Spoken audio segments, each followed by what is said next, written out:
ಶಾಸಕ ಜನಾರ್ದನ್ ರೆಡ್ಡಿಗೆ supreme court big relief ಅನ್ನ ನೀಡಿದೆ. ಬಳ್ಳಾರಿ ಎಂಟ್ರಿಗೆ ಇದ್ದಿದ್ದಂತಹ ನಿರ್ಬಂಧವನ್ನ ತೆರವುಗೊಳಿಸಿ ಸುಪ್ರೀಂ ಆದೇಶವನ್ನ ಹೊರಡಿಸಿತು. ಈ ವಿಚಾರಕ್ಕೆ ಸಂಬಂಧಪಟ್ಟಂತೆ 14 ವರ್ಷದ ಬಳಿಕ ಬಳ್ಳಾರಿಗೆ ಎಂಟ್ರಿ ಕೊಡ್ತಾ ಇದ್ದಾರೆ ಗಾಲಿ ಜನಾರ್ದನ್ ರೆಡ್ಡಿ. ಈ ಸಂದರ್ಭದಲ್ಲಿ ಭಾವುಕ ಮಾತುಗಳನ್ನಾಡಿದ್ದಾರೆ. ಬಳ್ಳಾರಿಗೆ ನನ್ನನ್ನ ದುರ್ಗಾ ಮಾತೆ ಮತ್ತೆ ಕರೆಸಿಕೊಳ್ತಿದ್ದಾಳೆ. ನನ್ನನ್ನ ಕೆಟ್ಟದಾಗಿ ಬಿಂಬಿಸಿದ್ರು. ಈಗ ನನ್ನ ಜನ್ಮಭೂಮಿಗೆ ಹೋಗ್ತಿದ್ದೀನಿ.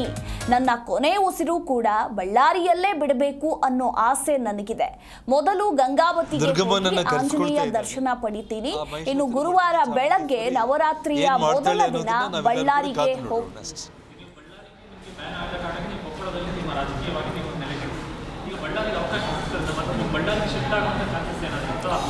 ನೋಡಿ, ಭಾರತೀಯ ಜನತಾ ಪಕ್ಷದ ಒಂದು ಸಾಮಾನ್ಯ ಕಾರ್ಯಕರ್ತನಾಗಿ ಪಕ್ಷ ಎಲ್ಲಿ ನಿಲ್ಲಬೇಕು, ಎಲ್ಲಿ ನಿಲ್ಲಬಾರ್ದು, ಪಾರ್ಟಿ ಏನು ತೀರ್ಮಾನ ತಗೊಳುತ್ತೆ ಅದಕ್ಕೆ ಬದ್ಧವಾಗಿದ್ದು ಪಕ್ಷಕ್ಕೋಸ್ಕರ ನಾನು ದುಡಿತೀನಿ. ನಾನು ವರ್ಷಗಳ ಕಾಲ ಹೋಗಿರಲಿಲ್ಲ ಸರ್. ರಾಜಕೀಯ ವಿರೋಧಗಳು ದೊಡ್ಡ ಮಟ್ಟದಲ್ಲಿ ಪ್ರಚಾರ ಮಾಡಿಕೊಂಡು ಇನ್ನೊಂದರ ಟೈಮಲ್ಲಿ ಅಲ್ಲಿ ಬೇಳೆ ಮತ್ತು ಲಾಭ ಮಾಡ್ಕೊಂಡು ಕೆಲಸ ಮಾಡ್ತಾಯಿದ್ರು. ವಿರೋಧಿಗಳಿಗೆ ಏನು ಇಷ್ಟಪಡ್ತೀನಿ. ನೋಡಿ, ನಾವು ಬಳ್ಳಾರಿಗೆ ನಾನು ಏನೆಲ್ಲ ಒಳ್ಳೆಯ ಕೆಲಸಗಳನ್ನ ಮಾಡಿದ್ದೀನಿ ಅನ್ನೋದು ಇಡೀ ಬಳ್ಳಾರಿ ಜನರಿಗೆ ಗೊತ್ತಿದೆ. ನಾನು ಬಳ್ಳಾರಿಗೆ ನಾನು ಹೋಗ್ತಾ ಇದ್ದೀನಿ. ಬಳ್ಳಾರಿ ಜಿಲ್ಲೆ ಬಗ್ಗೆ ನನಗೇ ಆಗಿರುವಂಥ ಸಾಕಷ್ಟು ಕನಸುಗಳಿದೆ ಅಭಿವೃದ್ಧಿ ವಿಚಾರದಲ್ಲಿ.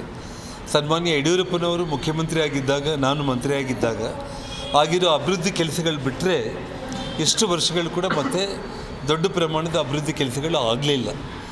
ಆ ಕಾರಣಕ್ಕೆ ಬಳ್ಳಾರಿ ಜನರಿಗೆ ನಾನು ಮತ್ತೆ ಬರಬೇಕು, ಅಭಿವೃದ್ಧಿ ನೋಡಬೇಕು ಅನ್ನೋ ಆಸೆ ಇಟ್ಕೊಂಡಿದ್ದಾರೆ. ಅವರ ನಂಬಿಕೆಯನ್ನು ಉಳಿಸ್ಕೊಳ್ಳುವಂಥ ರೀತಿಯಲ್ಲಿ ಬಳ್ಳಾರಿಯಲ್ಲಿ ನಾನು ಮತ್ತೆ ಪುನಃ ಹೋಗಿ ಅಭಿವೃದ್ಧಿ ಕೆಲಸಗಳಿಗೆ ಚಾಲನೆ ಕೊಡೋದಕ್ಕೆ ನನ್ನ ಇವತ್ತು ಪ್ರತಿಪಕ್ಷದಲ್ಲಿ ಹೋರಾಟ ಮಾಡೋದ್ರ ಮೂಲಕ ಬರೋ ದಿನಗಳಲ್ಲಿ ಬಳ್ಳಾರಿ ಜನರ ಕನಸುಗಳನ್ನು ಈಡೇರಿಸೋ ನಿಟ್ಟಲ್ಲಿ ನಾನು ಕೆಲಸ ಮಾಡ್ತೀನಿ.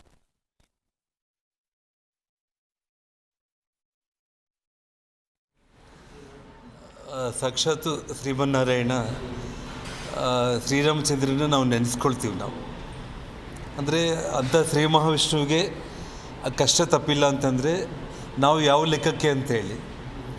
ಆದರೆ ನನ್ನ ಜೀವನದಲ್ಲಿ ನನಗೆ ಜನ್ಮ ಕೊಟ್ಟಿರುವಂಥ ನನ್ನ ಜನ್ಮಸ್ಥಳ ಬಳ್ಳಾರಿಯನ್ನು ಬಿಟ್ಟು 14 ವರ್ಷಗಳ ನಂತರ ಇವತ್ತು ನನ್ನ ಜನ್ಮಸ್ಥಳಕ್ಕೆ ಬಳ್ಳಾರಿಗೆ ಹೋಗಲಿಕ್ಕೆ ಸರ್ವೋಚ್ಚ ನ್ಯಾಯಾಲಯ ಇವತ್ತು ಸುಪ್ರೀಂ ಕೋರ್ಟಿಂದ ಆದೇಶ ಬಂದಿರುವಂಥದ್ದು.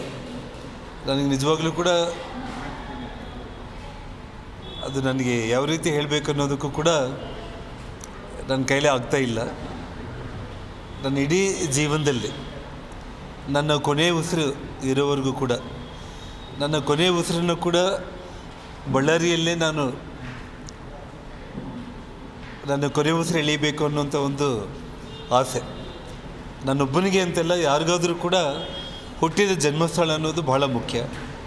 ಇಡೀ ಪ್ರಪಂಚ ನಾವು ಸುತ್ತಾಡಿ ಬಂದರೂ ಕೂಡ ನಮ್ಮೂರೇ ನಮಗೆ ಮೇಲು ಅನ್ನೋದು ನಮ್ಮ ಹಿರಿಯರು ಹೇಳುವಂಥ ಒಂದು ಮಾತು. ಆ ಪ್ರಕಾರ ಇವತ್ತು ನಾನೇನು ಸುಪ್ರೀಂ ಕೋರ್ಟ್ ಆದೇಶದಂತೆ ಬಳ್ಳಾರಿಗೆ ನಾನು ಮೊದಲು ಗಂಗಾವತಿಗೆ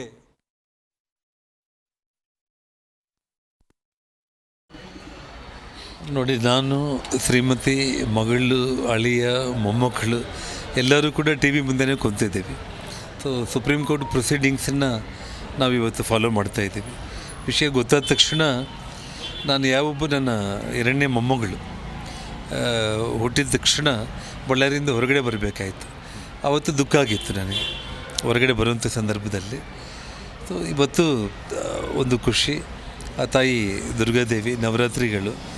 ಸೊ ಇಡೀ ಜಗತ್ತೇ ನಾವು ಓಡಾಡಿ ಬಂದರೂ ಕೂಡ ಹುಟ್ಟೂರಲ್ಲಿ ಸಿಗೋ ಮನಸ್ಸಂತೆ ಆ ಧೈರ್ಯ, ಸ್ಥೈರ್ಯ, ಆ ಮಾನಸಿಕ ಆನಂದ ಎಲ್ಲೂ ಸಿಗಲ್ಲ ಅಂತೇಳಿ ಏನು ಹಿರಿಯರು ಹೇಳ್ತಾರೆ, ಅದು ಇವತ್ತು ನನಗೆ ಆ ಖುಷಿ ಇದೆ. ಇಷ್ಟು ದಿನ 14 ವರ್ಷಗಳ ಕಾಲ ಆ ಒಂದು ನೋವನ್ನು ಯಾವ ರೀತಿ ಸಹಿಸ್ಕೊಂಡ್ರಿ ನೀವು? ಏನೇನು ಕಷ್ಟಗಳಾಯಿತು ನಿಮಗೆ ಅಲ್ಲಿಂದ ದೂರ ಇರುವಂಥದ್ದು? ನೋಡಿ, ವಿಧಿಯಾಟದಲ್ಲಿ, ಹಣೆ ಬರೆಯೋದಲ್ಲಿ ಭಗವಂತ ಏನು ಬರೆದಿದ್ದಾನೆ ಅದನ್ನು ನಾವು ಸ್ವೀಕಾರ ಮಾಡಲೇಬೇಕು.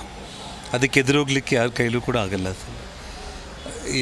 ಅದಕ್ಕೆ ನಮಗೆ ಸಾಕ್ಷಾತ್ ಶ್ರೀರಾಮಚಂದ್ರನಿಗೆ ವನವಾಸ ತಪ್ಪಿಲ್ಲ ಅಂದರೆ ನಾವು ಯಾವ ಲೆಕ್ಕ ಅಂಥೇಳಿ ನಮ್ಮ ಹಿರಿಯರು ನಮಗೊಂದು ಆತ್ಮಸ್ಥೈರ್ಯ ತುಂಬೋದು ಆ ವಿಚಾರದಲ್ಲೇ. ಹಾಗಾಗಿ ಬಂದಿರೋ ಎಲ್ಲ ಕಷ್ಟಗಳನ್ನ ಕೂಡ ನನಗೆ ಹಣೆ ಬರೆಯೋದಲ್ಲಿ ಭಗವಂತ ವಿಧಿಯಲ್ಲಿ ಬರೆದಿದ್ದಾನೆ, ಅದನ್ನು ನಾನು ಸ್ವೀಕಾರ ಮಾಡಿ ಬದುಕಲೇಬೇಕು ಅಂತೇಳಿ ನಾನು ಅದನ್ನು ಸ್ವೀಕಾರ ಮಾಡಿದೆ. ಸಿದ್ದರಾಮಯ್ಯನವರು ನಿಮ್ಮ ವಿರುದ್ಧ ತೊಡೆ ತಟ್ಟಿ ಬಳ್ಳಾರಿಗೆ ಹೋಗಿ ಪಾದಯಾತ್ರೆಯನ್ನು ಮಾಡಿ ನಾನು ಅಧಿಕಾರವನ್ನು ಹಿಡಿದ್ರು, ಅಧಿಕಾರವನ್ನು ಅನುಭವಿಸಿದ್ರು, ಒಂದು ಬಾರಿ ಅಲ್ಲ, ಈಗ 2ನೇ ಬಾರಿ ಕೂಡ ಇದ್ದಾರೆ. ಇದೇ ಅವಧಿಯಲ್ಲಿ ನೀವು ನಿಮ್ಮ ಊರಿಗೆ ಹೋಗ್ತಾ ಇದ್ದೀರಿ. ಇದೇ ಸಂದರ್ಭದಲ್ಲಿ ಸಿದ್ದರಾಮಯ್ಯನವರಿಗೂ ಕೂಡ ಸಂಕಷ್ಟ ಎದುರಾಗಿದೆ. ಯಾವ ರೀತಿ ನೋಡ್ತೀರಿ ಇದನ್ನು?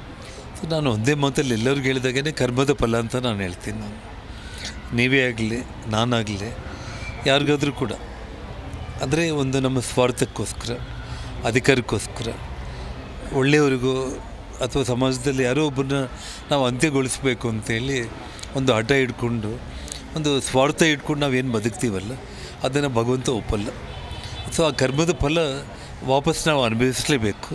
ಸೊ ನನಗನ್ನಿಸ್ತಾ ಇರೋದು ಸಿದ್ದರಾಮಯ್ಯ ಅವ್ರಿಗೆ ಕರ್ಮದ ಫಲ ಅವ್ರಿಗೆ ಪ್ರಾರಂಭ ಆಗಿದೆ ಅಂತ ನನಗನ್ನಿಸಿದೆ. ಯಾವಾಗ ಬಳ್ಳಾರಿಗೆ ಹೋಗ್ತಾ ಇದ್ದೀರಿ? ಏನು ಕಾರ್ಯಕ್ರಮ, ಏನು ಪ್ಲ್ಯಾನ್ ಮಾಡ್ಕೊಂಡಿದ್ದೀರಿ ಅಲ್ಲಿ ಬಳ್ಳಾರಿಗೆ ಹೋದ ತಕ್ಷಣ? ನಾನು ನವರಾತ್ರಿಗಳು ನಾಳೆ ಗುರುವಾರ 3ನೇ ತಾರೀಕು ಪ್ರಾರಂಭ ಆಗ್ತಾಯಿದೆ. ಬಳ್ಳಾರಿಯಲ್ಲಿ ಕೂಡ ತಮ್ಗೆ ಗೊತ್ತು, ಸಾವಿರಾರು ವರ್ಷಗಳ ಇತಿಹಾಸ ಇರುವಂಥ ಆ ತಾಯಿ ದುರ್ಗಾದೇವಿ ಒಂದು ಆಶೀರ್ವಾದ ಪಡ್ಕೊಂಡು ಮೊದಲನೇ ದಿನ ನವರಾತ್ರಿಗಳಲ್ಲೇ ಬಳ್ಳಾರಿಗೆ ನಾನು ಹೋಗ್ತಾಯಿದ್ದೆ. ಮೊದಲು ನಾನು ಗಂಗಾವತಿಗೆ ಹೋಗಿ ನಾಳೆ ಅಲ್ಲಿ ರಾಜಕೀಯ ಪುನರ್ಜನ್ಮ ಕೊಟ್ಟಿರೋ ಜನಗಳಿಗೆ ಒಂದು ಧನ್ಯವಾದ ತಿಳಿಸ್ತಾ, ಅದರ ಜೊತೆಗೆ ಯಾಕೆಂದರೆ ನನಗೆ ತುಂಬ ಆತ್ಮಸ್ಥೈರ್ಯವನ್ನು ಕೊಟ್ಟ ಜನರು ನನ್ನ ಜೊತೆ ನಿಂತ್ಕೊಂಡ್ರು. ಜೊತೆಗೆ ಅಲ್ಲಿ ಅಂಜನಾದ್ರಿ ಹನುಮಂತ ಅವ್ರ ಪಾದ ಇಟ್ಕೊಂಡೆ. ಅವ್ರಿಗೆ ನಾನು ಕೇಳ್ಕೊಂಡಿದ್ದೆ ಅವತ್ತು. ಆ ಸಾಕ್ಷಾತ್ ರಾಮಲಕ್ಷ್ಮಣರನ್ನ ಹೆಗಲ ಮೇಲೆ ಕೂಡಿಸ್ಕೊಂಡು ರಾವಣನ ಅಂತ್ಯ ಮಾಡಿ ನೀವು ಅಯೋಧ್ಯೆಗೆ ಕರ್ಕೊಂಡು ಹೋಗಿದ್ದೀರಿ. ಸೊ ನಿನ್ನ ಪಾದ ಇಟ್ಕೊಂಡಿದ್ದೇನೆ, ನನಗೆ ರಾಜಕೀಯ ಪುನರ್ಜನ್ಮ ಕೊಡು, ಜೊತೆಗೆ ನನ್ನೂರಿಗೆ ನನ್ನ ಕರ್ಕೊಂಡೋಗಿ ಬಿಟ್ಟು ಅಂತಂದರೆ ಈ ಲೋಕ ಕಲ್ಯಾಣಕ್ಕೋಸ್ಕರನೇ ನಿನ್ನ ಸೇವೆ ಮಾಡ್ಕೊಂಡು ಬದುಕ್ತೀನಿ ಅಂತ ಅವರಲ್ಲಿ ಪ್ರಾರ್ಥನೆ ಮಾಡ್ಕೊಂಡಿದ್ದೆ. ಆ ಎಲ್ಲ ಬೇಡಿಕೆಗಳು ಕೂಡ ಹನುಮಂತ ನೆರವೇರಿಸಿದ್ದಾನೆ. ಹಾಗಾಗಿ ಹನುಮಂತನ ದರ್ಶನ ಪಡ್ಕೊಂಡು ಅಲ್ಲಿಂದ ನಾನು ಬಳ್ಳಾರಿಗೆ 3ನೇ ತಾರೀಕು ಹೊಡ್ತೀನಿ. ಒಂದು ಕಾಲದಲ್ಲಿ ನೀವು ಮತ್ತು ಶ್ರೀರಾಮುಲು ಇಬ್ಬರೂ ಸೇರಿ ಬಳ್ಳಾರಿಯಲ್ಲಿ ಒಂದು ವೈಭವನ ನಡೆದಿತ್ತು. ಅದು ಮತ್ತೆ ಮರುಕಳಿಸತ್ತ? ಸೊ ಖಂಡಿತವಾಗ್ಲೂ ಕೂಡ ಅದರಲ್ಲಿ ನಿಮಗೆ 2ನೇ ಮಾತೇ ಇಲ್ಲ. ಖಂಡಿತವಾಗ್ಲೂ ಕೂಡ ಬರೋ ದಿವಸಗಳಲ್ಲಿ ಭಾರತೀಯ ಅಖಂಡ ಬಳ್ಳಾರಿ ಜಿಲ್ಲೆಯ 10 ವಿಧಾನಸಭಾ ಕ್ಷೇತ್ರಗಳು ಕೂಡ ಮತ್ತು ಪಾರ್ಲಿಮೆಂಟು ಗೆಲ್ಲುವುದರ ಮೂಲಕ ಖಂಡಿತವಾಗ್ಲೂ ಕೂಡ ಭಾರತೀಯ ಜನತಾ ಪಕ್ಷ ಭದ್ರಕೋಟೆ ಅಂದರೆ ಅದು ಬಳ್ಳಾರಿ ಅಂಥೇಳಿ ಆ ಹೆಗ್ಗಳಿಕೆಯನ್ನು ಮುಂದೆ ಬರೆಸ್ತೀನಿ ನಾನು. ಸಂಡೂರು ಉಪಚುನಾವಣೆ ನಡೀತೆ, ಅದು ನೀವು ಅಲ್ಲಿಗೆ ಬಳ್ಳಾರಿಗೆ ಹೋಗ್ತಾ ಇರೋಂಥ ಸಂದರ್ಭದಲ್ಲಿ ನಿಮ್ಮ ಪ್ರತಿಷ್ಠೆ ಅಥವಾ ನಿಮ್ಮ ಪ್ರಭಾವ ಏನು ಅನ್ನೋಂಥ ತೋರಿಸುವಂಥ ಚುನಾವಣೆ ಆಗುತ್ತೆ. ನೋಡಿ, ನಾನು ಒಬ್ಬ ಸಾಮಾನ್ಯ ಭಾರತೀಯ ಜನತಾ ಪಕ್ಷದ ಕಾರ್ಯಕರ್ತನಾಗಿ ಆ ಜಿಲ್ಲೆಯಲ್ಲಿ ಖಂಡಿತವಾಗ್ಲೂ ಕೂಡ ಬರೋ ದಿನಗಳಲ್ಲಿ ಸಂಡೂರು ಉಪಚುನಾವಣೆಯಲ್ಲಿ ಮನೆ ಮನೆಗೂ ಕೂಡ ತೆರಳಿ ನಾನು ಖಂಡಿತವಾಗ್ಲೂ ಕೂಡ ಭಾರತೀಯ ಜನತಾ ಪಕ್ಷ ಅಭ್ಯರ್ಥಿ ಗೆಲ್ಲೋದಕ್ಕೆ 100ಕ್ಕೆ 100 ಅದು ಗೆದ್ದೇ ಗೆಲ್ಲುತ್ತೆ. ನಾನು ಪ್ರಾಮಾಣಿಕ ಕೆಲಸ ನಾನು ಮಾಡ್ತೀನಿ. ಇನ್ನೊಂದಂದರೆ ನೀವು ಆವಾಗ BJPಯಲ್ಲಿ ಇದ್ದಂಥ ಕಾಲ, ಅದು ಭಾಳ ಉತ್ತುಂಗದಲ್ಲಿದ್ದಂಥ ಕಾಲ ಪಕ್ಷ. ಈಗ BJPಯಲ್ಲಿ ಬಣಗಳ ರಾಜಕೀಯ ನಡೀತಾ ಇದೆ, ನಿಮಗೂ ಕೂಡ ಗೊತ್ತಿದೆ. ಸೊ ಇದನ್ನು ಸರಿಪಡಿಸುವಂಥ ಪ್ರಯತ್ನ ಮಾಡ್ತೀರಾ ಅಥವಾ ಈ ಬಣಗಳ ಜೊತೆ ಗುದ್ದಾಡ್ಕೊಂಡು ಹೋಗ್ತೀರಾ? ಏನು ಮಾಡ್ತೀವಿ? ಅದೆಲ್ಲ ಪಕ್ಷದ ಹಿರಿಯರು ಎಲ್ಲದನ್ನು ಕೂಡ ಗಮನಿಸ್ತಾ ಇರ್ತಾರೆ. ಸರಿಯಾದ ನಿರ್ಣಯಗಳು ಪಕ್ಷದ ಹಿರಿಯರು ತಗೊಳ್ತಾರೆ. ಸೊ ನನಗೇನು ಪಕ್ಷ ಜವಾಬ್ದಾರಿ ಕೊಡುತ್ತೆ ಅದನ್ನು ನಾನು ನಿಭಾಯಿಸ್ತೀನಿ. ರಾಜಕೀಯವಾಗಿ ಕೊಪ್ಪಳದಿಂದ ಸಂಪೂರ್ಣವಾಗಿ ಬಳ್ಳಾರಿಗೆ ಶಿಫ್ಟ್ ಆಗ್ತೀರಿ ಆಗಿದ್ರೆ ನೀವೇನು ಮುಂದೆ? ನೋಡಿ, ನಾನು ಇವತ್ತು ಇಡೀ ಕರ್ನಾಟಕ ರಾಜ್ಯಕ್ಕೆ ಇವತ್ತು ಭಾರತೀಯ ಜನತಾ ಪಕ್ಷದ ಕಾರ್ಯಕರ್ತನಾಗಿ ಎಲ್ಲಿ ಪಾರ್ಟಿ ನನಗೆ ಕೆಲಸ ಕೊಟ್ಟರೆ ಅಲ್ಲಿ ಮಾಡ್ತೇನೆ. ಸೊ ನನಗೆ ಪುನರ್ಜನ್ಮ ಕೊಟ್ಟಿರುವಂಥ ಗಂಗಾವತಿಯನ್ನು ಕೊನೆಯ ಉಸಿರು ಇರೋವರೆಗೂ ಕೂಡ ನಾನು ಬಿಡೋಲ್ಲ ಮತ್ತು ಮರೆಯಲ್ಲ. ಅದೇ ಒಂದು ರೀತಿ ನನಗೇನು ಜನ್ಮ ಕೊಟ್ಟಿರೋ ಬಳ್ಳಾರಿಯಲ್ಲಿದ್ದು ಇಡೀ ರಾಜ್ಯದಲ್ಲಿ ಪಕ್ಷ ಹೇಳೋ ಪ್ರತಿಯೊಂದು ಕೆಲಸ ನಾನು ಮಾಡ್ತೀನಿ. ಎಸ್, ಇದು ಜನಾರ್ದನ್ ರೆಡ್ಡಿ ಅವರು ಹೇಳುವಂಥ ಮಾತು. ತಮ್ಮ ಪುನರ್ಜನ್ಮ ಕೊಟ್ಟಂಥ ಕ್ಷೇತ್ರವನ್ನು ಕೂಡ ಮರೆಯಲ್ಲ, ಬಳ್ಳಾರಿಯಲ್ಲಿ ಅದೇ ಕಥೆ ವೈಭವ ಕೂಡ ಮತ್ತೆ ಮರುಕಳಿಸುತ್ತೆ ಅನ್ನೋಂಥ ಮಾತನ್ನು ಹೇಳಿದ್ದಾರೆ. ಕ್ಯಾಮ್ರಾ ಪರ್ಸನ್ನ ವಿನೋದ್ ಜೊತೆ Janardhan Hebbar, G Kannada news, Bengaluru. G Kannada news ಈಗ ನಿಮ್ಮ ಮನೆಯಲ್ಲೇ ನೋಡಿ, ಎಲ್ಲ ಕೇಬಲ್ಗಳಲ್ಲಿ ಈಗ ಲಭ್ಯ. ನಿಮ್ಮ ನೆಚ್ಚಿನ ಜಿ ಕನ್ನಡ ನ್ಯೂಸ್ ಈಗ ಸನ್ ಡೈರೆಕ್ಟ್ ನಲ್ಲಿ number 292, Tata play number 1664, Jio TV number 1334, NXT digital number 30, in cable number 30, city networks 51, U digital number 162, GTPL number 17, Rockline telecommunications number 42, Shri Basaveshwara cable number 168, rural cable network 60, Vinayaka digital 57, Abhishek cable 821, city channel 53, Siddeshwara cable network 57, V4 digital Infotech 628, Surya digital networks 53, Gajanan digital number 836, Malnad infotech private limited number 56, metrocast number 830, victory digital number 167ರಲ್ಲಿ ನೋಡಿ ಆನಂದಿಸಿ.